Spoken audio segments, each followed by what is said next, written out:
The third paper, Maisha, that's Maisha Hawk. She's, her paper, Born Brown, Raised White. She's currently pursuing an associate degree in biology at Langara. She's fascinated by multidimensionality of life and has an undivided passion for biological sciences, art, sociology, culture, as well as the philosophical and theological basis of human conditions. Thank you. Okay, thank you for the introduction. So as mentioned, my name is Naisha, and I will be exploring the formation of identities. What is it that impacts who we are and how we are? How is it that I've become who I am today? Here I am at 2 years old, on the very right there, dressed up as a Bangladeshi bride. I don't know, my mom did that. And in this next photo, I've just received my Canadian citizenship, and my parents immigrated to Canada when I was an infant. However, we've made several visits back to Bangladesh since then. I live biculturally as a Bengali and Canadian. I'm bilingual and I identify as a Bengali Canadian. So what are some of the major players that impact who I am? What about you? So the definition of identity is the fact of being who or what a person or thing is, according to Google. And we are impacted by our family and our friends, pop culture and media, and the philosophies and ideologies, both internal and external, our religious views, our ethnicity and cultural upbringing. And ultimately, it is our environment and genetics that shape the way that we self-identify. We contextualize our identities based on our surroundings, adapting our nature to the nature of our localization. Who are we when we walk on Canadian soil, or in South Asia, elsewhere? If you choose to define yourself as an individual, how do you do so? You are the product of your nature and nurture. Where is your home and what is your mother tongue? The first language I ever learned was Bengali, but when I was in preschool, I was quick to learn English, and now I feel more comfortable speaking in English than I do in Bengali. So is Bengali my mother tongue if I feel more at ease with English? Fortunately, despite my Canadian education and upbringing, I'm still able to speak and understand Bengali. I can barely read or write in Bengali, and while my literacy is limited, I'm proud to say that I've made an effort to preserve the extent of my ability. I compare myself to my younger brothers, who can both understand Bengali but struggle to put together sentences. We were born into the same family, and yet I feel more Bengali than my younger brothers do. A question I am, and I'm sure you are also asked frequently, is where are you from? My response to this question would be that my family is from Bangladesh, and while I grew up in Canada, I was born in Bangladesh. However, I immigrated to Canada while I was an infant. My blood is Bangladeshi, but I was born brown. While I have made numerous visits back to my place of birth, Canada is my home. I was raised white. That being said, Bangladesh is a home to me too, and I often visit Rajshahi in my dreams. I have two homes. Canada and Bangladesh are both places where I feel a sense of belonging. I'm Bangladeshi and Canadian. I'm Bangladeshi Canadian. My hyphenated identity is an integral part of what makes me myself.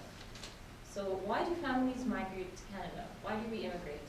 What is the reason behind the South Asian diaspora? What are the advantages and disadvantages of moving? So people may move due to their poverty and or economic stagnation, or for political reasons, for higher education or better career prospects, for a more secure living environment and safety. With immigration, however, comes the challenge of reforming and adjusting one's identity by integrating oneself to a new lifestyle and cultural mindset while still adhering to cultural heritage by maintaining integrity and individuality. I quote Plaza, "Over time, acculturation occurs alongside the integration of the white immigrant offspring into white mainstream economic and social life. The deliberate preservation of ethnic membership, values, and continued economic attachment to ethnic communities shape identity." What is culture and what is ethnicity? Our cultures give meanings to our identities, constructing affiliations and boundaries with other groups and individuals. We cherry pick what defines us in the sense that we pick and choose what incorporate us into our lives selectively. And Kibria says, we can think of boundary construction as determining the shape of a shopping cart. We can determine the shopping cart size, the number of wheels, composition, etc. Ethnic culture is then composed of things that we put into the card, such as art, music, dress, religion, norms, beliefs, symbols, myths, customs. It's important that we disregard the notion that culture is simply historical legacy. Culture is not a shopping cart that is already loaded with a set of historical goods. Rather, we construct culture by picking and choosing the items from the shelves, past and present. Additionally, it's interesting how much our physical appearance impacts our identity as well. I know that I present myself remarkably differently depending on cultural context. For example, in Bangladesh, I wear loose-fitting salwar kameez. In Canada, you're more likely to see me in form-fitting jeans. Ethnic boundaries are situational and changeable, resulting in external and internal sources that determine how people see themselves relative to larger society and how the larger society positions them. I quote Plaza. Our identities are interaction dependent. I would not speak to my grandmother the same way that I would speak to my professors or to my friends, and who we are around impacts the facet of who we choose to present ourselves, how we present ourselves. Our multidimensionality is complemented by our ability to flow between cultures. Beyond the clothing that we choose to wear, the color of our skin seems to say so much about us. People make assumptions based on the stereotypes, based on the color of our skin. Our pigmentation impacts our self-presentation. Both consciously and unconsciously, we segregate ourselves based on our perceptions of each other. Why is it that we feel more comfortable around people of our own color? We generalize ourselves as brown, glossing over the rich Asian roots that we have. Growing up as a Muslim girl in Bangladesh is very different from growing up as a Hindu boy in Sri Lanka. And there is a myriad of ethnic, cultural, and national differences within the South Asian diaspora. The Indian subcontinent has rich demographic diversity in culture and tradition based on religion, philosophy, art, and history. To be South Asian is more than to be brown. Living in Canada does not make us white. Canada is a multicultural nation. However, the concept of maintaining multiculturalism is complicated.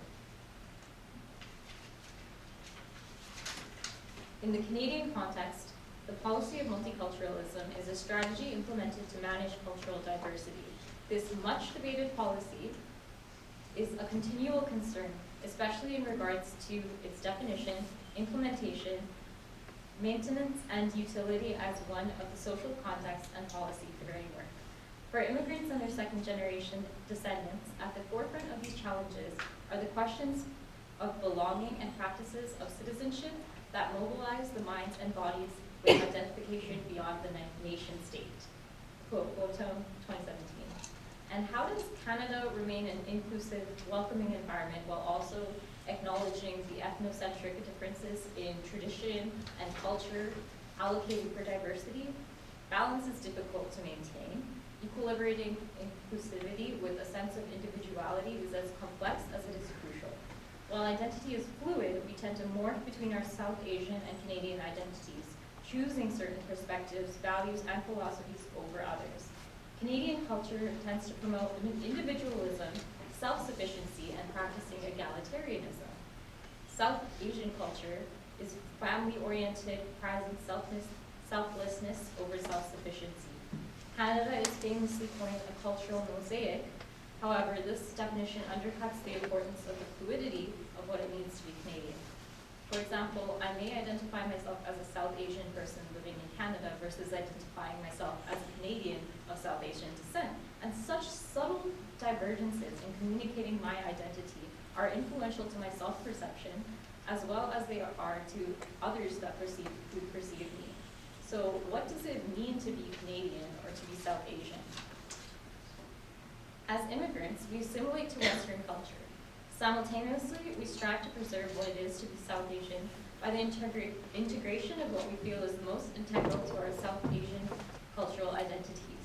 What is the most significant segments of culture? Our values, our worldviews, food, music, fashion? While we find our footing on Eastern and Western soil, we construct uniquely emergent hybridized ethnic identities. Our double identities are more symbiotic than they are dichotomous. Culture, identity, and ethnicity are collaborative entities. And I just wanted to leave you with a quote. So the theory of social construction of ethnicity and hybrid identity is conceptualized as fluid, situational, volitional, and a dynamic phenomenon, one in which ethnic boundaries, identities, and cultures are negotiated, defined, and produced through social interaction inside and outside ethnic communities. Through social interaction, individuals are able to define and express their identities as ethnic actors.